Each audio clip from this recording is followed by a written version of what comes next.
नमस्कार दोस्तों।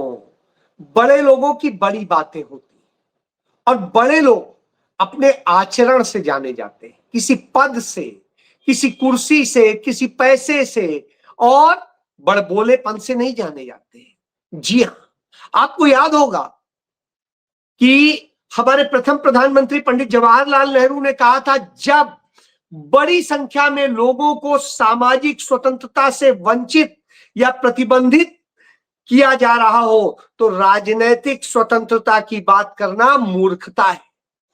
जी हां, आप जब जनता को सामाजिक रूप से स्वतंत्रता से वंचित करते हैं तो राजनीतिक स्वतंत्रता देने का कोई मतलब नहीं रह जाता।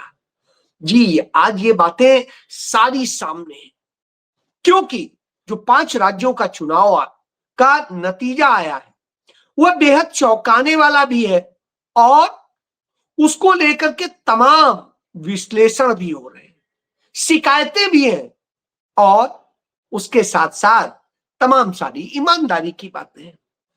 मैं आज जब इस बात की बात करता हूं तो इसमें मैं एक बात शुरू करता हूं राहुल गांधी से, जो भारत के नेता प्रतिपक्ष है। वो यह प्रदर्शित कर देते हैं कि वो बड़े व्यक्ति हैं, बड़े परिवार से हैं, इसलिए नहीं कि वो कहीं प्रधानमंत्रियों के परिवार से हैं, देश के सेकंड नंबर की सबसे बड़ी राजनीतिक कुर्सी पर है, या इसलिए भी नहीं कि वो कहीं पर एक रिचेस्ट फैमिली से रहे हैं या उनकी राजनीतिक ताकत बहुत है, इसलिए क्योंकि उनका व्यवहार ऐसा है। उनके व्यवहार ने सदैव उन्हें बड़ा बनाया है। उदाहरण के लिए आप देखिए कि जब ममता बनर्जी टीएमसी को लेकर के तमाम बातें हो रही हैं, यह सच सामने आ रहा है कि कैसे ममता बनर्जी सालों साल बीजेपी की गोद में खेलती रही और किस तरीके से उन्होंने नरेंद्र मोदी के साथ में अंदर खाते समझौता किया और उसके तहत वामपंथियों और कांग्रेसियों को खत्म करने का काम पूरी तरीके से बंगाल में किया। जब 10 साल पहले जो भारतीय जनता पार्टी 3 विधायक वाली पार्टी होती थी पश्चिम बंगाल में, वही भारतीय जनता पार्टी आज 207 विधायकों वाली सत्तारूढ़ दल बन चुकी है। 3 से 207। मैं ये नहीं कह रहा हूं कि 100 थे, 50 थे, 60 थे।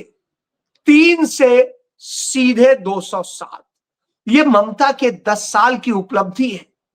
इसीलिए आपको याद होगा भारत के नेता प्रतिपक्ष राहुल गांधी ने एक बात कही थी, वो सुन लीजिए दोबारा। बीजेपी की सरकार कभी नहीं आनी चाहिए, मगर आपके जो चीफ मिनिस्टर है ममता बनर्जी, वो बीजेपी के लिए बंगाल में रास्ता खोल रही है। ये सच्चाई है और इस सच्चाई को कोई नहीं नकार सकता। तो अब आप समझिए, ये बात राहुल गांधी ने कही थी और यह बात यूं ही नहीं कही थी कि कोई कहने लगे कि हाँ ऐसे ही है। अरे भाई, 10 साल पहले 3 विधायक वाली बीजेपी अचानक 207 सीटों वाली बीजेपी हो जाए, जो वो 70 साल में नहीं कर सकी थी, वो काम उसने 10 साल में कर लिया। ममता बनर्जी के राज में कांग्रेस की सरकार रही, वामपंथियों की सरकार रही और ममता बनर्जी की भी सरकार रही, लेकिन ममता बनर्जी ने ही पहली बार वहां पर भाजपा का सांसद बनवाया, भाजपा की एंट्री कराई और भाजपा को यह मजबूती भी दी। ऐसी स्थिति में तमाम कमेंट हो रहे थे और तमाम बातें कही जा रही थी। तब ममता बनर्जी पर जब कटाक्ष हो रहे थे तो राहुल गांधी ने कितनी बड़ी बात कही वह समझ लीजिए। उन्होंने कहा, कांग्रेस और कुछ अन्य लोग टीएमसी की हार पर खुश हो रहे हैं। उन्हें यह बात साफ तौर पर समझ लेनी चाहिए, असम, बंगाल के जनादेश की चोरी भारतीय लोकतंत्र को खत्म करने के अपने मिशन में बीजेपी द्वारा उठाया गया एक बड़ा कदम है। फिर से सुनिए कि असम और बंगाल के जनादेश की चोरी भारतीय लोकतंत्र को खत्म करने अपने मिशन में बीजेपी द्वारा उठाया गया एक बड़ा कदम है। छोटी मोटी राजनीति को एक तरफ रख दीजिए, यह किसी एक पार्टी की बात नहीं, यह भारत की बात है। इसलिए हमें एक होके खड़ा होना पड़ेगा वोट चोरी के खिलाफ। जी हां, राहुल गांधी जब वोट चोरी पर बात कर रहे थे, उसको लेकर के लड़ रहे थे, तो ममता बनर्जी दूरी बनाए हुए थी। वो कहीं पर भी राहुल गांधी के साथ उस चोरी के खिलाफ नहीं आई। लेकिन जब अब उनका चोरी हो गया वोट, तो वो उसी कलकत्ता में कहती हैं कि अब मैं इस्तीफा देने नहीं जाऊंगी, क्योंकि मैं हारी नहीं हूं। मैं यदि हारी होती तो इस्तीफा देती, मैं जीतती तो इस्तीफा दे के दोबारा शपथ लेने का करती, लेकिन मैं हारी नहीं हूं, इसलिए इस्तीफा नहीं दूंगी। कोई बात नहीं, भले ही आप हारी हैं या जीती है, जो चुनाव आयोग कानूनन नतीजे बताता है और उसके मुताबिक बीजेपी वहां जीत चुकी है और वो सरकार बनाएगी। राज्यपाल उसे सरकार के लिए आमंत्रित करेंगे। आप क्या रोक पाएंगे? नहीं रोक पाएंगे। लेकिन राहुल गांधी का बड़प्पन यूं ही नहीं है। राहुल गांधी का बड़प्पन देखा जा सकता है जब 2024 में राहुल गांधी की पार्टी से, यानी कांग्रेस पार्टी से हार गई थी वो स्मृति ईरानी, और स्मृति ईरानी को हराने वाला कोई और नहीं, राहुल गांधी के बहुत प्रिय सिपाही थे। और उन्होंने जब हराया तो क्या कहने लगे थे तमाम सारे कांग्रेस के लोग, उसने ट्रोल कर रहे थे। राहुल गांधी ने कहा नहीं, हार जीत लगी रहती है, लेकिन किसी भी महिला के प्रति या किसी भी व्यक्ति के प्रति इस तरह से ट्रोल करने की वो जरूरत नहीं होती और न करना चाहिए। उनका श्रीमती स्मृति ईरानी, बड़ी इज्जत से कहा, श्रीमती स्मृति ईरानी एक नेता है और उनके साथ इस तरह से व्यवहार नहीं करना चाहिए। यह बड़प्पन होता है, इसीलिए राहुल गांधी इतने बड़े हैं। लेकिन भारतीय जनता पार्टी निश्चित रूप से छोटी ही नहीं, बहुत तुच्छ है। और उसका उदाहरण देखिए, उनका जो अमित मालवीय है, वो अमित मालवीय, आप नाम देख रहे होंगे, ये अमित मालवीय एक ट्वीट करता है और उस ट्वीट में लिखता है, check the name of Congress MLAs in Assam, the pattern is hard to ignore, Congress is a new Muslim League. जी हां, यह कहता है यह अमित मालवीय कि कांग्रेस नई मुस्लिम लीग है, क्योंकि वहां पे जो जीते हैं और कांग्रेस के साथ आए हैं वो मुस्लिम है। यानी यदि मुसलमान को कांग्रेस टिकट देती है, उसे विधायक बनाती है, तो उसे इस नफरत से भाव से, वो भारतीय नागरिक है तभी लड़ सका है चुनाव, वो सच्चा भारतीय है, सच्चा देशभक्त है, तभी वो खड़ा है। नहीं तो आपने तो वोट काट ही देने थे, कोई ना कोई बहाना लेके। तो ऐसी स्थिति में जब यह कहते हैं, तो कांग्रेस की नेता सुप्रिया सिंह ने जवाब देती हैं कि कांग्रेस के टोटल एमएलए 664 है देश भर में, और इसमें यदि धर्म के आधार पर आप बांट रहे हैं तो जान लीजिए 664 में 520 यानी 78% हिंदू है, और इसके बाद में मुस्लिम कुल 80 है यानी 12%, और इसके बाद में अदर्स रिलीजन के 64 है यानी 10%। तो पूरी तरीके से यह बात कही जा सकती है कि आप झूठ बोल रहे हैं और नफरत फैला रहे हैं। कांग्रेस टोटल 22% अल्पसंख्यकों को मौका दे रही है, अल्पसंख्यक ही नहीं, अदर्स भी। तो ऐसी स्थिति में कांग्रेस 78% हिंदुओं को दे रही है, यही तो आबादी का प्रतिशत है लगभग लगभग। तो जब यह करती है तो कांग्रेस तो न्याय करती है, और जो न्याय करती है उसके लिए इस तरह से नफरत फैलाई जाती है। क्यों? क्योंकि खुद नाकाम, तो खुद हिंसा करते हैं। यही तो बोले थे कि हम आएंगे तो बंगाल में ये हो जाएगा, बंगाल में तो टीएमसी की सरकार ने जंगल राज कर दिया है, कर दिया है। अब आपको मैं दिखाता हूं कि जीते हुए 24 घंटे नहीं हुए भारतीय जनता पार्टी को, और स्थिति यह है कि वहां बंगाल में क्या करने लगे वो देख लीजिए।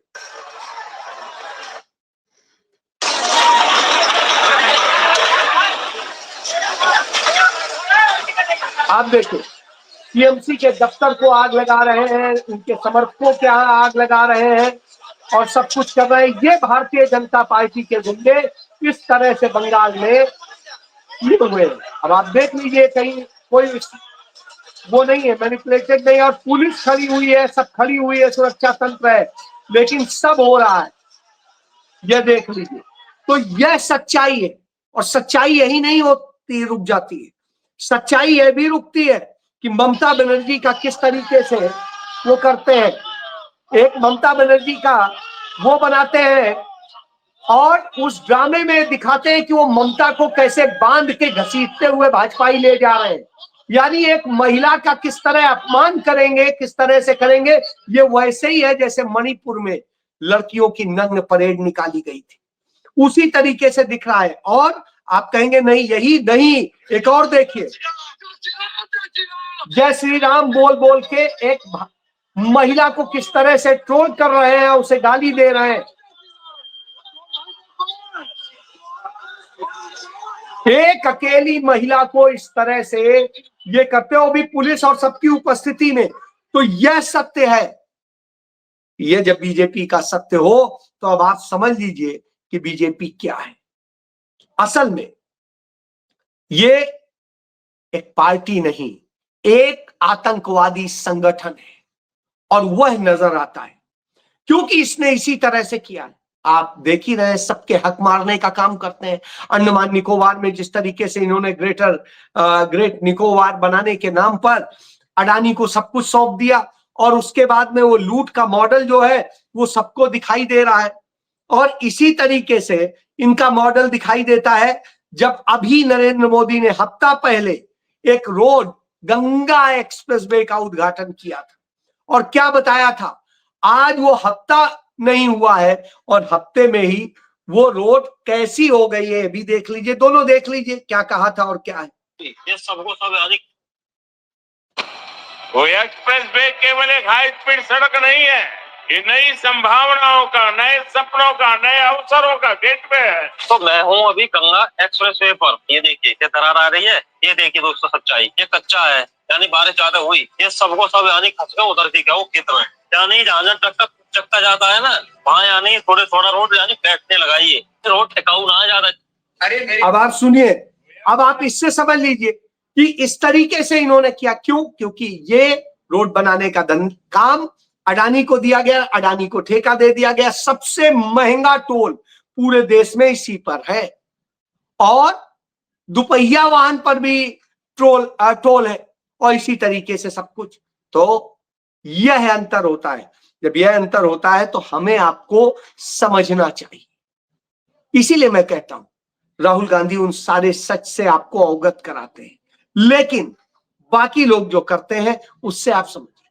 और यही वजह है कि भारतीय जनता पार्टी अथाह धनवान होती जा रही है, लूट लूट के इस देश के लोगों को। इसका भी उदाहरण देख लीजिए, ये एक उदाहरण है, मैं इस उदाहरण को पढ़ के बता देता हूं कि 2004 में जब भारतीय जनता पार्टी की सरकार गई थी और कांग्रेस की सरकार आने को थी, उस समय कांग्रेस के पास में 38 करोड़ रुपए था और बीजेपी के पास 88 करोड़।